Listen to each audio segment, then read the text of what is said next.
Assalamualaikum, everybody. All right, there's my Esma. Naveed's here. Yay. All right. How's everybody doing today? Good? Alhamdulillah. So this is a journey about Hadith sciences. So we're learning a lot of cool new stuff. I know it's very new information, and I want to expose you to something new every single day. So let me show you something really quick.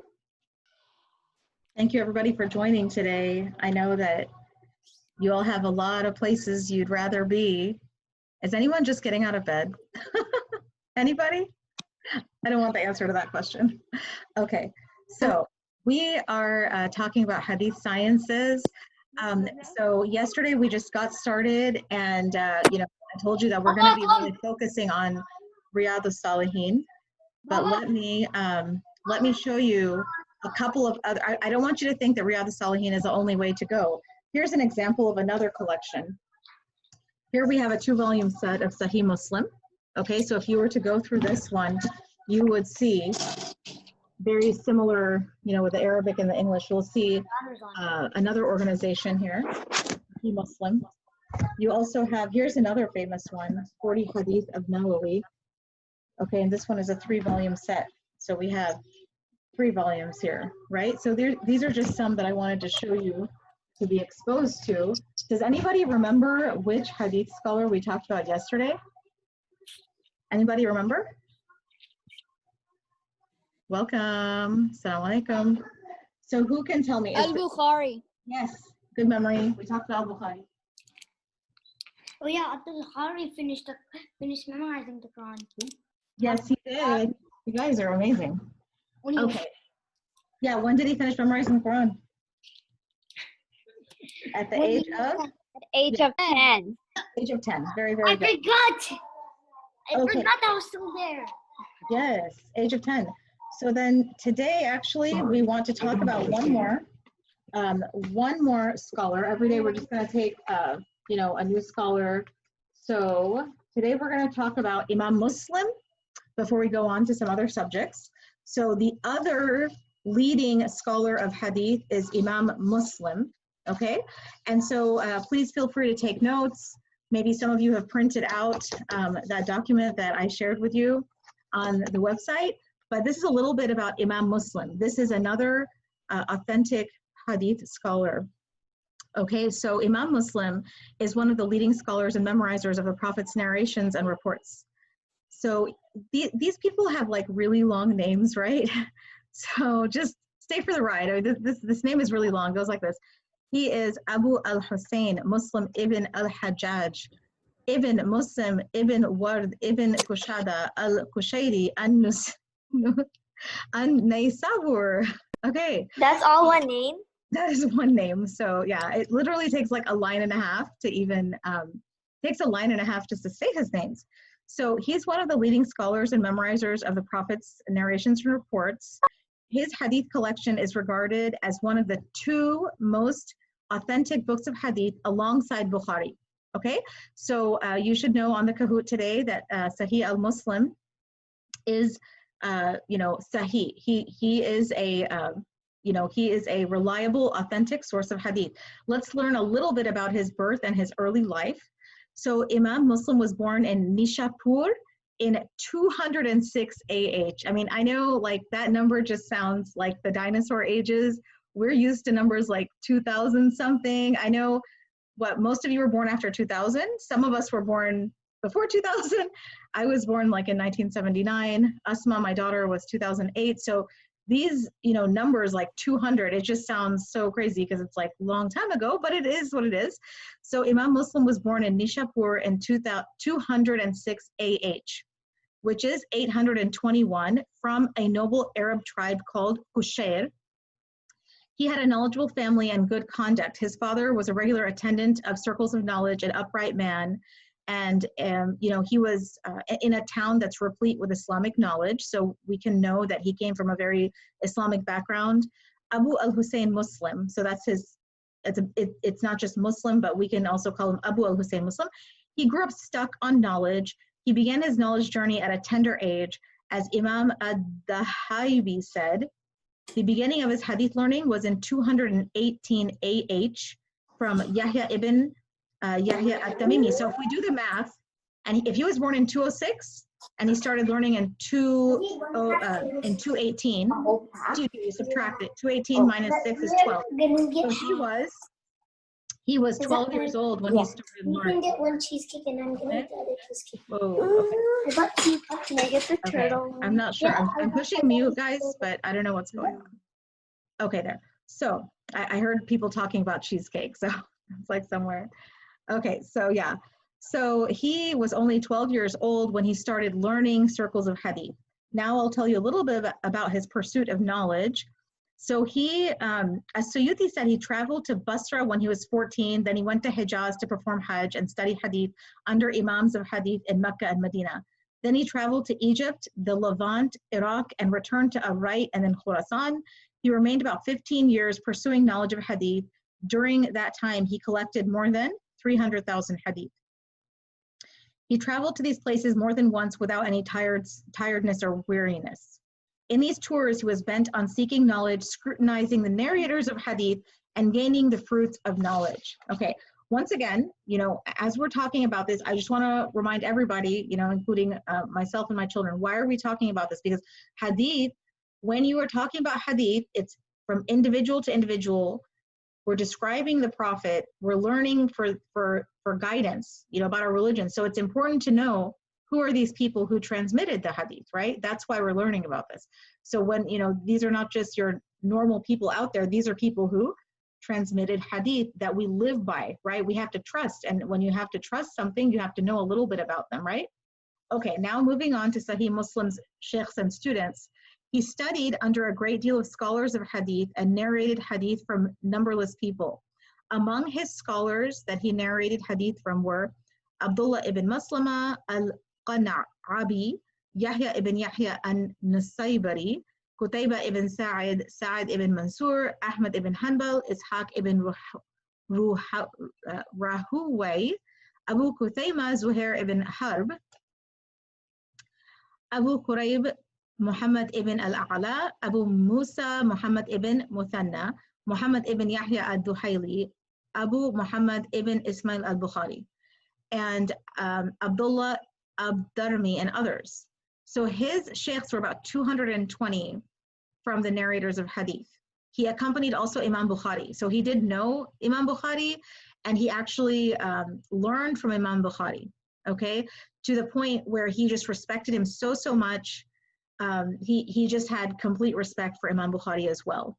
And Nawawi said he learned from Yahya ibn Yahya, Ishaq ibn Ruhaywa, and others in Khurasan, and from Muhammad ibn Mahran al-Jamal, Abu Ghassan, and others in Arait from Ahmad al-Hanbal, Abdullah ibn Muslim al-Qa'nabi, and others in Iraq, from Sa'id ibn Mansur, Abu Mus'ab, and others in Hijaz, from Amr ibn Saud, Harmala ibn Yahya, and others in Egypt, and many others. Okay, so those we just described like his sheikhs, and I do not expect you to write that down. I do not expect you to remember those names, but I want to expose you to that at least one time so that you can hear this, so that you can have an idea that he had many teachers, okay? I know some of those names are like tongue twisters, right? Okay, for students, he also had many students. For example, this is a shorter list that I'm going to tell you. Ali ibn al-Hasan ibn Isa al-Hilali, Muhammad ibn Abu Wahab al-Farah, al-Hussein ibn Muhammad al-Qabani, Abu Isa al-Tirmidhi, Abdullah ibn Yahya al-Sarkhasi al-Qadi, Ali ibn Hussein al-Razi, Sahih ibn Muhammad Jazara, Nasr ibn Ahmed, al-Hafiz ibn Husayma Abu Uwaina, Abdul Rahman ibn Abu Hatim al-Razi, and many others. So those are some examples of some prominent students that he had. And then his books, we're going to say what books that he had. So Imam Muslim compiled a lot of books, the most important of which are Al-Musnad al-Sahih, which is Sahih al-Muslim, Al-Taymiz Kitab al-Ilal, Kitab al-Wuhdan, Kitab al-Afrad, Kitab al-Aqran, Kitab al-Mukhdaramin, Kitab Awham al-Muhaddathin, and Kitab al-Tabaqat. Okay, and then we have other scholars that have praised him. Thank you, Ahmed. Other scholars that have praised him, for example, Muhammad ibn Abdul Wahhab al-Farah said, Sahih Muslim was one of the prominent scholars and vessels of knowledge. We also have another scholar, Muhammad ibn Bashar said, the memorizers of hadith are four. We have Abu Zur'a, al-Bukhari, al-Darimi, and Muslim. Another scholar said, which is Al-Hussein ibn al-Naysaburi said, there's no book under the canopy of the sky more authentic than the book of Muslim ibn al-Hajjaj in the knowledge of hadith. And so we have several more examples like that. You know, there's probably 4 or 5 more, but I will tell you that he lived until the age of 55 and he died in Rajab 261 AH. So now we have heard a little bit about Imam Muslim. Now we have heard about the 2 scholars of hadith that are the most authentic. I want to switch gears just a little bit and talk to you about the basics again, about the introduction of the sciences of hadith. I do want to tell you that I'm working off of a PDF that somebody really graciously got me, and it's written by Suhaib Hassan Al-Quran Society London. So if you want to access this, I'm sure it's available both in a printed format, you know, as a book, and you could probably access it, you know, over the internet. So I'll once again go over the Musta'ala al-Hadith, Rijal al-Hadith, and then we're going to talk a little bit about the classification of Hadith. So yesterday we talked about Isnad and Matan. What I would like for you to know is that during the lifetime of the Prophet and after his death, the Sahaba or the companions used to refer to him directly when making a hadith, when quoting his sayings. Also, the Tabi'un, the successors, would do the same thing. Okay, and if there was a missing link between the successor and the Prophet, it was known as a mursal, a hadith mursal. We go into the history of the Musta'ala of hadith, which is the classification of hadith. So as time passed, more and more reporters were involved in each asnad, and so the situation demanded strict discipline in the acceptance of hadith. The rules regulating that discipline are known as Musta'ala al-Hadith, okay? So as time passed, basically, you know, there needed to be some rules of how to go about sorting out these hadith. And so among the early muhaddithin are scholars of hadith, the rules and criteria governing the study of hadith were very meticulous. And so they, you know, had very, meticulous terminology, and it varied from person to person. So there are some early writings, like the first 3 early writings to cover the Musta'ala included one by Al-Rama Hurumuzi, who died in the year 360. The next major contribution was Ma'arifa Ulum al-Hadith by Al-Hakim, who died in 405, which covered 50 classifications of hadith. Okay, and then another one, which is really significant, is Al-Kifaya fi Ilm al-Rawiya of Al-Kitab al-Baghdadi, who, he actually had so many people following him that people felt very indebted to his work. They called it Al-Khatib's work. And there was further contributions by Qadi Iyad al-Yahsubi, who died in 544, Abu Hafs al-Mayanji, who died in 580. And then you have probably the most significant one. So it says that, thousands of scholars and students of hadith over many centuries until the present day use Ulum al-Hadith of Abu Amr Uthman ibn al-Salah, who died in 643, which is also commonly known as Muqaddimah ibn Salah. He combined what he compiled while he taught in Darul Hadith in several cities in Syria. And he actually had, and there's a lot of works that were based on Ibn Salah's work, okay? So some of those works are an abridgment of Muqaddimah, also Ikhtisar Ulum al-Hadith of Ibn Kathir, okay? Also An-Nukat al-Zarqashi, Al-Afiya al-Hadith of Iraqi. These are just some other works that were built on his work, okay? So just to have an idea of the extensiveness of this, I wanted to let you know about that. I also want to talk to you about the classification of hadith. Okay, so this is the part that we're gonna, I'm gonna give a general overview. There's a lot of little vocab words. You can listen to the words. Don't get stressed out about the meanings of every word right now. The more we talk about it, the more you're gonna get used to it. feel free to jot down notes, but there's going to be like a bunch of, but these are shorter words.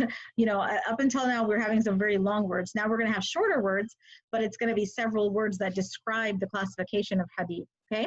So hadith can be classified in some different ways. One way is according to the reference of a particular authority. Okay, so that means the Prophet, may Allah, you know, grant him peace and blessings. So a companion or a successor of, so according to a reference to a particular authority, such as the Prophet, a companion or a successor. So these are called elevated or marfu' hadith.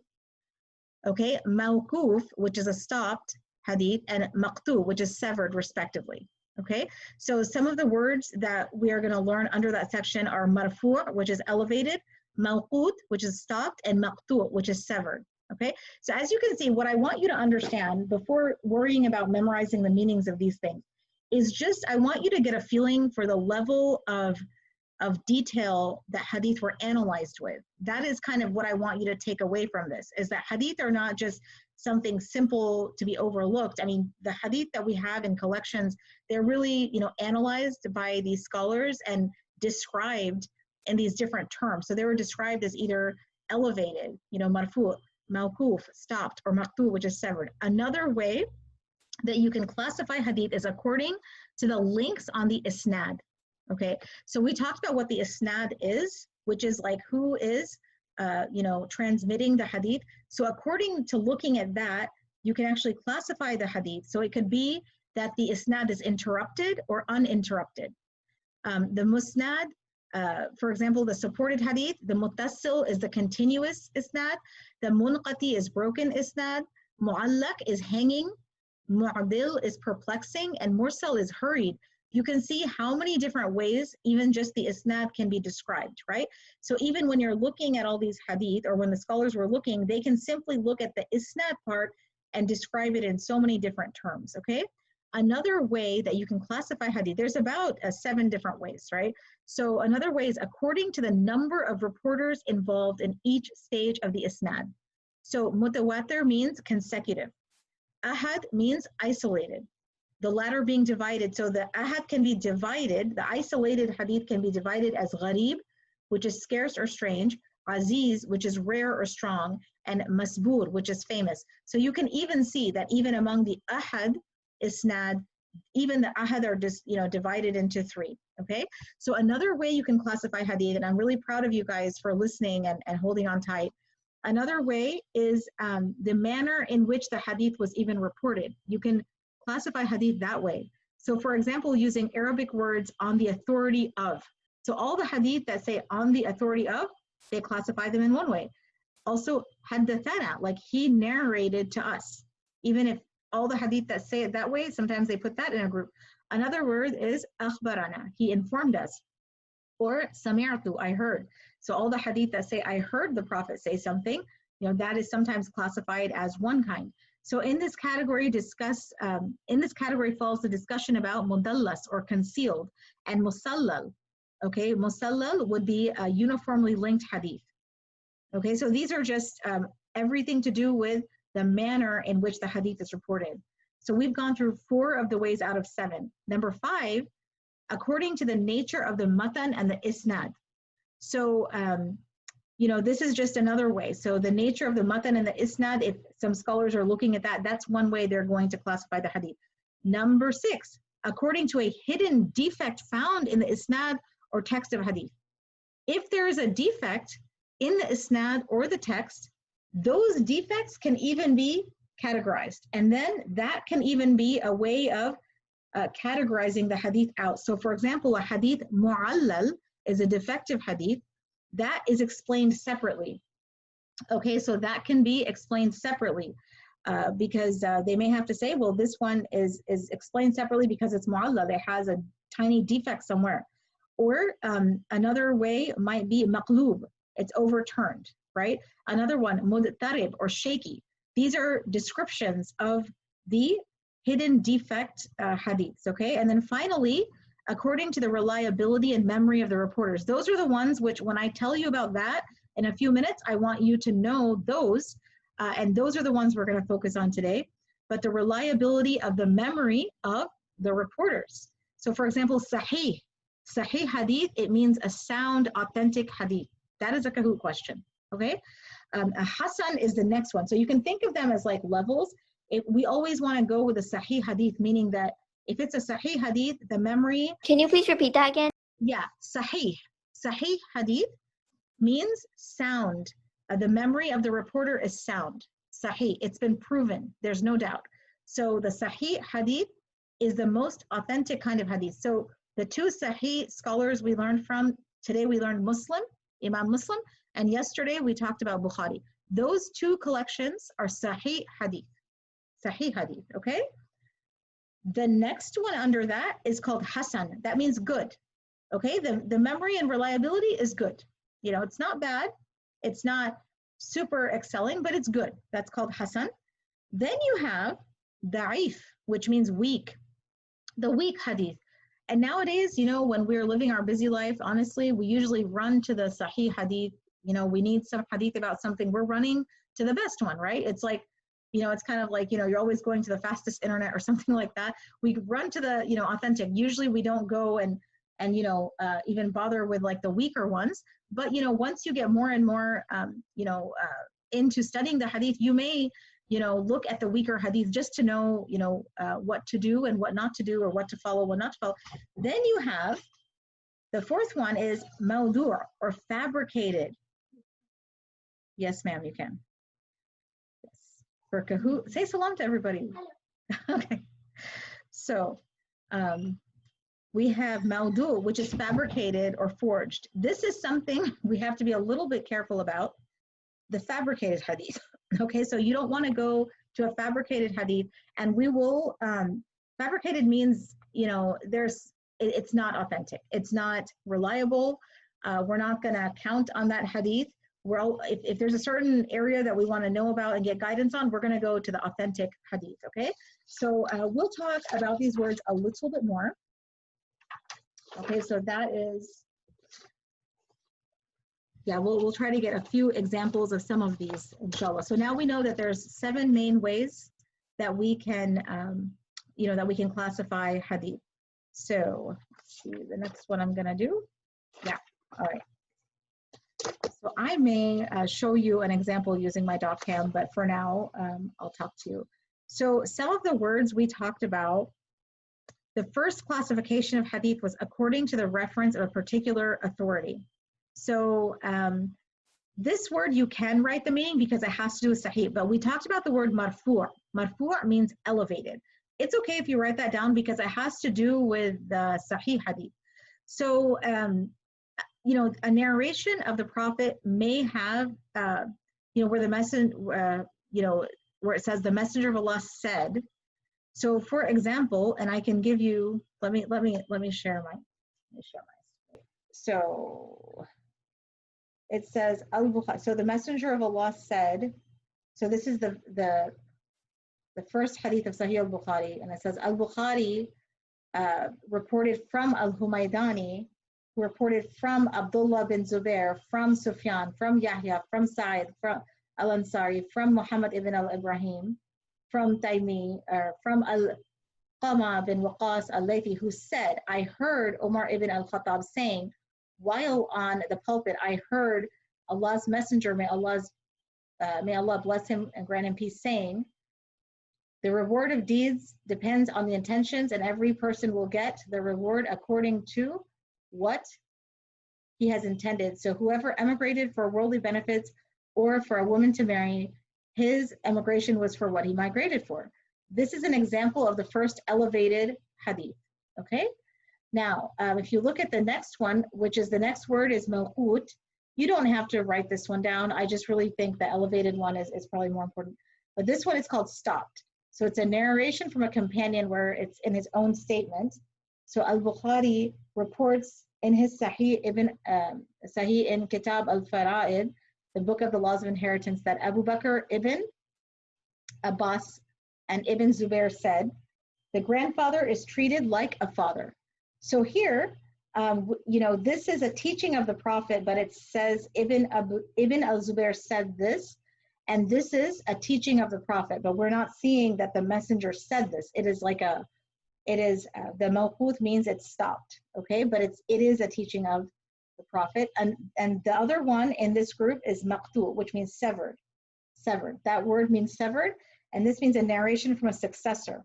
Muslim reports the introduction to Sahih that Ibn Sirin said, "This knowledge of hadith is the religion, so be careful from whom you take your religion." Okay, so among these three words, marfu', mawqut, and maqtu', I would really only remember marfu' because that's elevated. And the other ones, it's just good that you even knew about that, just to know. Okay, let's go over a few more key vocab words. So when we talked about the second way of classifying hadith, which is according to the links on the isnad, some of those words are musnad, which means supported. The links are supported. Mursal, munqati, mu'adal, and mu'allaq. You don't need to know every detail about that, but I'll give you an example of munqati. Okay, so let me share my screen again. Okay, so munqati right here. Al-Hakim reported from Muhammad bin Mus'ab al-Awzi Shaddad Abu Amar al-Fadl bint Harith, who said, "I came to the Messenger of Allah, may Allah bless him," and this is an example of a munqati hadith, okay? And then there are different examples of like mu'adal hadith, the authenticity of mursal hadith. So this is just something, we can go more into, we're not going to go more into. So yeah, just so you know, there's different classifications there. Another one we said is according to the number of reporters. So it can either be mutawatir. Mutawatir means there's so many people reporting it that it's just overwhelming. It's like when it's public knowledge almost. So examples of mutawatir hadith are 5 daily prayers, fasting, zakat, and hajj, and recitation of Quran. There are 62, for example, some of the reports are done by like 62 companions of the Prophet. It's widely known among Muslims. And, these are under the mutawatir hadith. The other type, though, if it's not widely, transmitted, it's called ahad hadith. Okay, a hadith, ahad or khabar wahid is one in which is narrated by people whose number does not reach that of the mutawatir case. Then you take the ahad hadith and you divide it into 3, which is gharib, aziz, and mashhur. Okay, once again, you don't have to memorize this. I just want you to know about how detailed it does get. So if it's gharib, it's scarce or strange. Okay, so gharib, and then it gives even more details about gharib, but then, aziz and mashhur. Another one was the manner in which the hadith is reported. So for example, mudallas hadith, tadlis hadith. So tadlis has even tadlis al-isnad, tadlis al-shuyukh, tadlis al-tasawiyah, which are 3 different tadlis hadith. Okay, so I'll give you kind of an idea of what that means. Tadlis al-isnad, a person reports from a sheikh whom he met what he did not hear from him, or from a contemporary whom he had, of whom he did not meet. Okay, tadlis al-shuyukh is the reporter mentions his sheikh by name but uses a less well-known name. Okay, and then we have, so these are like some little details about when they met the sheikh, or whether they ever met them or not, when they got the transmission of hadith. Okay, and then we have musallal, the nature of the text. So another way we talked about is according to the nature of the text of the isnad. So there's shadh and munkar, which we're not going to worry about that, and mudraj. Okay, and then according to the hidden defect, we mentioned that. So if there's something wrong with it meaning if there's a defect found in the isnad or the text, those defects can be categorized as mudtarib, ma'lul, or mu'allal. Okay, so these are ways of categorizing hadith in that way. And then finally, the one that I did want you to know about is sahih, according to the reliability of the memory of the reporters. That's what I want you to know about. So sahih means that, that it's authentic, right? It's sound. Hasan means it's good. Da'if is weak. Maudu is fabricated or forged. And, you know, a Sahih Hadith is one which has continuous isnad made up of reporters that are trustworthy memory from similar authorities and which is found to be free from any irregularities. I will mention about the fabrications. That's the last thing I'll mention before our Kahoot game, inshallah. So the fabrications, what do we mean by that? And why would hadith ever be fabricated or things like that? Well, there's a lot of different reasons or categories of fabricated hadith. Alhamdulillah, we don't have to worry about that as much, but just to let you know, there may have been political differences between people. There may have been factions based on issues of creed. There may have been fabrications by enemies within spreading heretical beliefs. There may be fabrications by storytellers. There may be fabrications by ignorant ascetics. There may be prejudice in favor of town, race, or particular imam. There may be inventions for personal motives, and there may be proverbs that are turned into hadith, okay? So those are some different facets of where the fabricated hadith might have occurred. You know, realize that hadith is from individual to individual, and sometimes you get some of this stuff happening within, you know, through some impurities. So I just want you to be aware of that. Yes, so inshallah, we're gonna go over to the Kahoot right now. I was thinking to, you know, let you guys read a couple of the hadith, but I don't wanna go over time. So let me, inshallah, go over to the Kahoot game, inshallah. For the Kahoot game, I'm just gonna ask you like the basic information that I wanted you to know about. So let me turn that on. Whoever can join, inshallah, please do join us. And I'm gonna share my screen. You guys have been awesome. I know today was a bunch of tongue-twisting information, you know, but what I do want you to know is that have an idea of the extent, you know, of hadith sciences, the people involved, you know, the kind of time periods they lived in, and, you know, that they wrote books, they went to a lot of extent, and the classifications of hadith. So today, the game pin is 314-4298. I am sure that all of you are gonna do really good on this Kahoot. We kept it just very few questions, but I just want you to come away with some basic points from all of this now that we are familiar with that information. Yeah.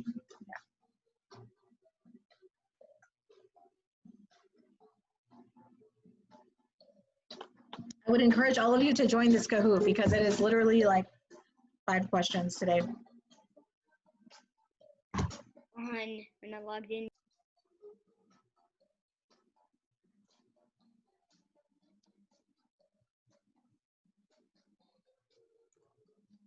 All right. What happened? MashaAllah. We have 14 players. Are we ready? Let's see if my kids are on there. So happy to see all of you here today. May Allah accept from all of you. And by the way, very soon we do have something coming up, the 10 days of Dhul Hijjah coming up. So even just sitting in this class is going to be extremely rewarding to you.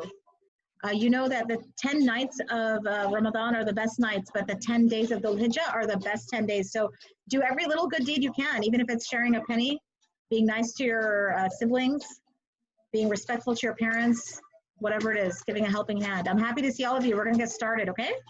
Bismillah. You can do it. 5 questions. First question is, number 1, which of the following is authentic and strong? Sahih, Hasan, Da'if, or none of these? Which of the following means authentic and strong? Yes, the answer is Sahih. I do want you to know that Sahih Hadith means authentic and strong. Great job, Alisa, Naveed, Fatima, Khadija, Akhtar, Sarah, and Sarah. All right, number 2, which of the following is considered a weak Hadith? Sahih, Hasan, Da'if, or none? Which one is considered a weak Hadith?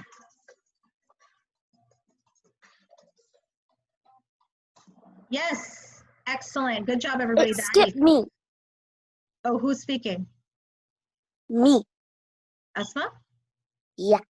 Oh, I'm so sorry about that. I was thinking about you, that I'm so proud of you for knowing this information. So it skipped you on how? How did it skip you? It didn't let me answer the question. Oh, goodness. Okay, we'll have to play it again. So yeah, I apologize. These Kahoots, sometimes they will have like an internet issue, or it'll not let somebody load the question in time. So that's what happens. And we have Muhammad Al-Khatib and Timmy. And I know sometimes we have internet problems, and I apologize. We'll make this Kahoot available for everybody. Keep playing though. Sahih Muslim is an authentic or Sahih collection. Is that true or false? Sahih Muslim is an authentic or Sahih collection. Is that true or false? Yes, it is. Look at this grand slam. 19 of you got that right. So Sahih Muslim is an authentic or Sahih collection. You guys are doing great, mashallah. Number 4, true or false? Sahih Bukhari is a da'if collection. Is that true or false? Sahih Bukhari is a da'if collection.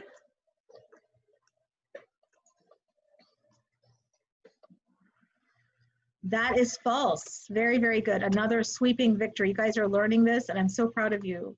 And I see all kinds of names that I'm happy to see. Number 5, when hadith is suspected to be unreliable, what is it called? Authentic, fabricated, sahih, or all of these? When a hadith is suspected to be unreliable, what is it called? Yes, fabricated. So if it's unreliable and there's doubt in there, then it goes into a category of fabricated hadith. You guys did amazing today. I'm proud of you for how much information that you're able to listen to. I hope that we're one step closer to understanding. We have Muhammad Al-Khatib and crew from Virginia, 5 out of 5. Fatima Mushtaha from Houston, 5 out of 5. And we also have Arisa Sharif. Congratulations to all of you. And I know that we have more winners here. We have Maliha, Wardan Hamna, and many of you played and did so well. I know some of us had internet problems, but we're still going to go through and say mabruk to everybody. I'm really proud of you guys for being here and being part of this this afternoon.